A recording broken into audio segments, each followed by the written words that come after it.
The truth didn't arrive like a lightning bolt. It was more like the slow, creeping damp of a water stain on a ceiling. For months, I had been looking at the cracks in my marriage to Clara, telling myself they were just signs of age, the normal settling of a decade-long relationship, the late nights she attributed to crunch time at her marketing firm, the new, almost frantic dedication to her fitness, the way her phone, once a shared vessel for silly photos and grocery lists, had become a fortified, private island. My name is Thomas, and I had built my life on a foundation of trust. I believed in the predictable rhythm of our days, the shared history etched into our living room furniture, the quiet language of a long-term partnership.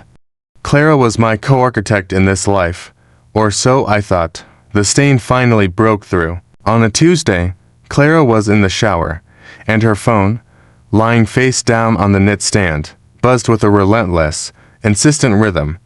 It wasn't a call, it was a string of messages. A name I didn't recognize flashed on the screen.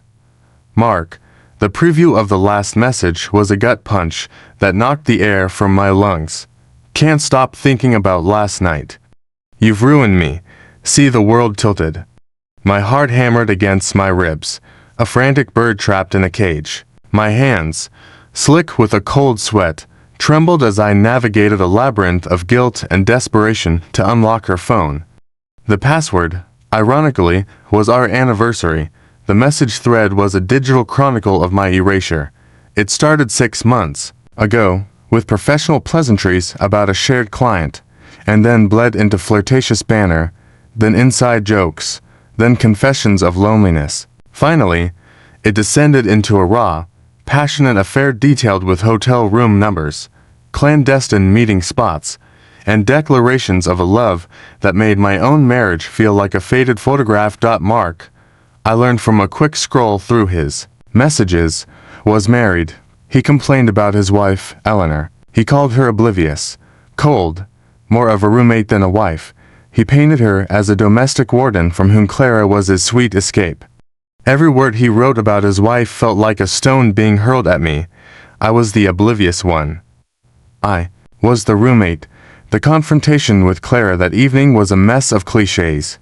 She wept, she denied, she minimized. It was just a flirtation, then a mistake, then something that just happened. She swore it was over, that she would do anything to fix us. But the trust, the very bedrock of our life, had been pulverized. I looked at her and saw a stranger. The words, "I love you," she choked out felt like echoes in an empty room. For a week, I lived in a fog of rage and grief. I slept in the guest room, the silence between us heavier than any argument. In that silence, a new thought began to crystallize, hard and sharp as a shard of glass. What about Eleanor? Clara's affair wasn't just a betrayal of me. It was a conspiracy against another person. This woman, Eleanor, was living the same lie I had been, oblivious to the rot consuming her own marriage from the inside out. Mark's descriptions of her, filtered through the lens of his infidelity, were likely cruel caricatures. She deserved the truth. She deserved to make her own choices based on reality, not on a carefully constructed fiction. Was it revenge? Partly. I won't deny the bitter, satisfying taste of the idea. I wanted Mark's comfortable life, his secret little world, to shatter just as mine had. But it was more than that. It felt like a moral imperative, a duty to a fellow traveler in a land of deceit I never knew I inhabited. It was about pulling the fire alarm. Finding Eleanor was sickeningly easy. Mark's full name was in his message signature. A quick search on social media revealed his profile, filled with happy family photos. There he was, arm around a smiling woman with kind eyes and auburn hair. Eleanor. There they were with their 2 young children on a beach, at a birthday party, decorating a Christmas tree. Each photo was a testament to the lie. I created a new email address, a sterile, anonymous thing. My first draft was a torrent of fury, a detailed expose of every sordid message. I deleted it. My second was too cold, too detached. I deleted that one too. Finally, I settled on something simple, direct, and devastating. Subject, regarding our Spouse Eleanor, I am writing to you under the most difficult of circumstances. My name is Thomas, and my wife is Clara. I have recently discovered that she has been having an affair with your husband, Mark. I have concrete proof of their relationship, which has been going on for several months. I know this is a terrible way to learn this information, and for that, I am truly sorry. I believe you have a right to know the truth about your marriage, just as I did. If you wish to see the evidence or speak further, you can contact me at this email address. I will understand if you do not.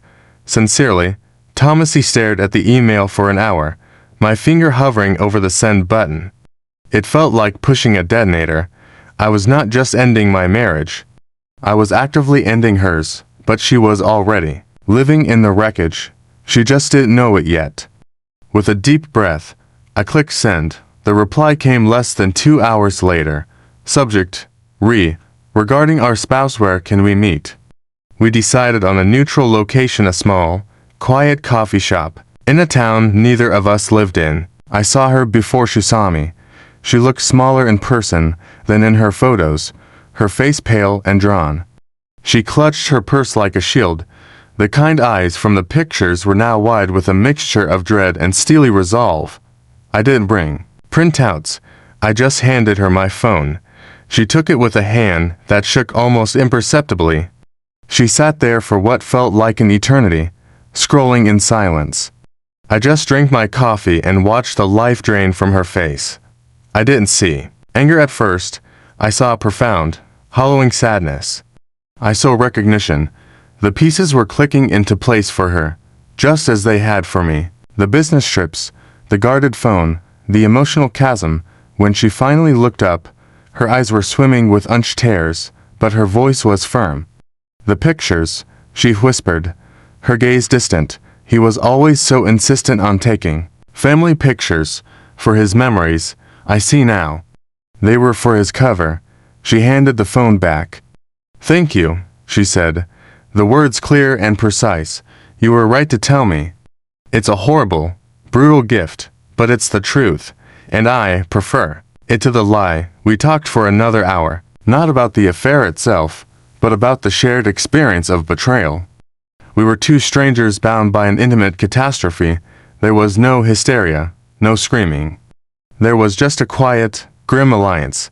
As we left, she turned to me in the parking lot. I'm going to be okay, she said, more to herself than to me.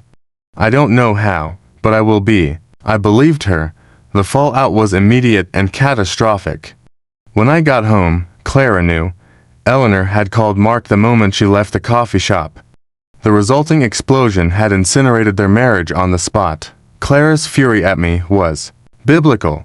She accused me of being a vindictive monster, of destroying another family out of spite.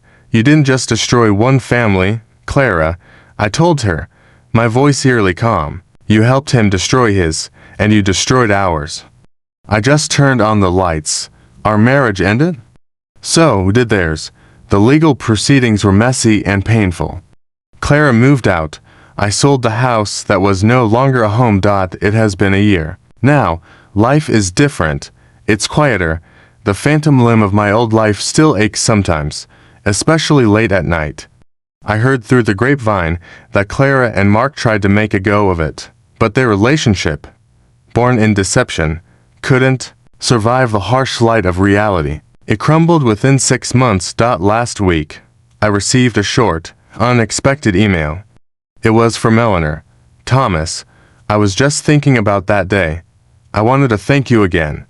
It was the worst day of my life, but it was also the first day of my new one. The kids and I are doing well. I hope you are too. Reading her words, I didn't feel the sting of revenge or the satisfaction of justice. I felt a quiet sense of rightness. I had made a choice not out of love, but out of a respect for the truth. In the ruins of 2 marriages, 2 of us had been given the chance to rebuild on solid ground. And for the first time in a long time, I felt a flicker of hope that I could do the same.